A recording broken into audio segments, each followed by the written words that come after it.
आदाब और नमस्कार। मैं हूं सुल्तान कुरैशी और आप देख रहे हैं भिवंडी समय न्यूज। दोस्तों, विधानसभा के इलेक्शन यूं करीब आते जा रहे हैं तो सभी पार्टियां अपनी अपनी रणनीतियां बना रही है और दिखा रही है। कोई कुछ प्रोग्राम कर रहा है तो कोई कुछ प्रोग्राम कर रहा है। आज हम आपको समाजवादी के प्रोग्राम में ले चलते हैं जो एक कार्यकर्ता सम्मेलन के नाम से किया गया था। आइए हम आपको तस्वीरें दिखाते हैं कि किस तरह से वहां पर लोग जमा हुए थे। वहां पर महिलाओं की भी तादाद ज़्यादा थी और पुरुषों की भी तादाद ज़्यादा थी।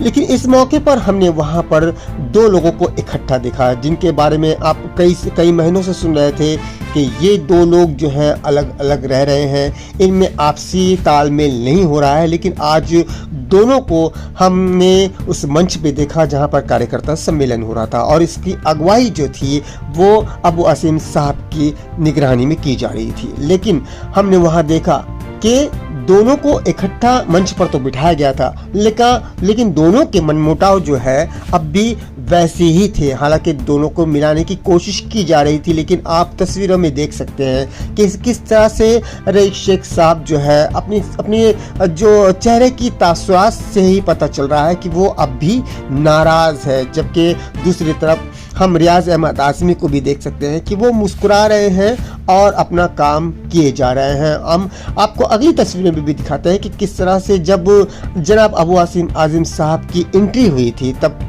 तमाम के तमाम लोग खड़े रह के उनका स्वागत कर रहे थे। लेकिन वहीं पर जनाब रईस शेख साहब जो है वो स्टेज पर बैठे हुए नजर आए। इससे साफ झलक दे रहा था कि अभी इनके दिल में कहीं ना कहीं कुछ ना कुछ नाराजगियां मौजूद है। तो आइए इसी बात पर मीडिया ने उनसे सवाल भी किया अबू आसिम साहब से कि क्या इस बार जो है रईस शेख साहब इससे इलेक्शन लड़ेंगे या नहीं लड़ेंगे या उनका टिकट काटा जाएगा, क्योंकि अफवाहें कुछ इस तरह की चल रही है। कुछ लीडर जो है खास तौर से मीडिया को खरीद कर कुछ ऐसी वीडियो को पेश करने की कोशिश कर रहे हैं जो अबू आसिम साहब तक पहुंचे और उन्हें ये एहसास हो कि जनाब रईस शेख साहब को ही वहां का टिकट मिलना चाहिए। हालांकि इसमें दो राय नहीं है, क्योंकि रईस शेख साहब ने ईस्ट में काफी कुछ काम किया है, उसके काम को सराहा भी जा रहा है और इसी बात को लेकर उन्हें टिकट भी दिया जाएगा। इस बात पर पुख्ता मोहर लगाते हुए जनाब अबू आसिम साहब ने कहा है कि रईस शेख की टिकट जो है वो पक्की है, वहाँ से उनकी टिकट नहीं कटेगी। लेकिन उसके बावजूद भी उनके चेहरे के तासुरात को देखते हुए ये पता चल रहा था कि अब भी वो शायद नाराजगी लिए बैठे हुए हैं। तो आइए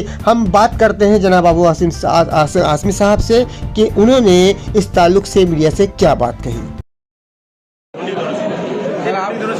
जवाब है ना कि हम भिवंडी की दोनों सीटें चुनकर आ चुके हैं। कांग्रेस के मुद्दा ये एक बार क्या है कि हम लोग नहीं लड़ते हैं, तो क्या है हम लड़ते हैं। अगर महाविकास आघाड़ी अगर साथ में आपके चुनाव लड़ने बोलती एक सीट का अगर कुर्बानी देने के लिए बोलती तो कौन सी महाविकास आघाड़ी के साथ अगर आप गठबंधन में हैं, एक सीट की कुर्बानी अगर देने की बात आएगी तो कहाँ की देंगे आप?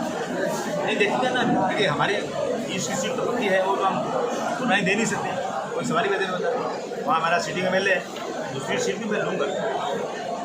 भाई ये बताइए, जो जिसके लिए आप मुंबई से चल के भिवंडी आए कि रईस शेख का टिकट अबू आसिम आज़मी ने काट दिया है, ये बात उठी कहाँ से और भिवंडी से बम्बई तक पहुँची कैसे? क्या लगता है आपको, ये खबर चलवाई गई है किसी के थ्रू या प्रोपेगेंडा क्रिएट किया गया है? मैंने देखा बहुत सारे लोग यहाँ पर हैं, मैंने देखा वीडियो देखा मैंने कि भाई रईस शेख को किसी टिकट की जरूरत नहीं है, जैसा आज़ाद चुन के आ सकते हैं। ये लोग कंफ्यूजन कुछ पता है, न्यूज़ में आ रहा है, ऐसा आ रहा है वैसा आ रहा है। तो मैं मेरी तरफ से तो क्लियर करूँ ना, भाई मैं तो रईस शेख मेरे उम्मीदवार हैं या MLA हैं, अब रईस शेख क्या चाहते हैं और इससे बता दें। भाई ऐसी मैं बोलो नहीं, मैं ये कंफ्यूजन लोग पैदा कर रहे हैं, आप बोलो नहीं बात। मैंने बोला, मैं मेरी बात बोल रहा हूँ ना, मैं जनता क्यों ऐसा कह रही है। मैं बोला दुनिया में कोई भी मेरे लाख कितना लोग चिल्लाएं, आप उसकी बात मत मानिए। मैं जब कहा कि अगर मैं जिंदा रहा और टिकट मेरे हाथ से गया तो रईस को टिकट जाएगा और किसी को नहीं जाएगा। मेरे घर का कोई आदमी नहीं रहेगा, मेरा कोई रिश्ता राजनीति में नहीं है। मैं पार्टी में ये सब चीज़ें नहीं करना चाहता हूँ। इसका हक है, उसको टिकट मिलना चाहिए। मैं टिकट के लिए रहना था। अब जब मैं रोज़ सुनते हुए थक गया, मुझे वीडियो ला के दिखा रहे लोग, ये मुझे आगे बात आई बोलना बड़ा। क्या ये खबर चलवाई जा रही है जानबूझ के, जिससे अबू आसिम के ऊपर प्रेशर पड़ सके? नहीं, मैं प्रेशर किस बात का कि मैं टिकट, मैं अगर मेरे दिलो दिमाग में ऐसी कोई बात होती तो मैं आता क्यों यहाँ पे? जरूरत क्या थी मुझे आने की? मैं पार्टी बढ़ाऊँ या घटाऊँ?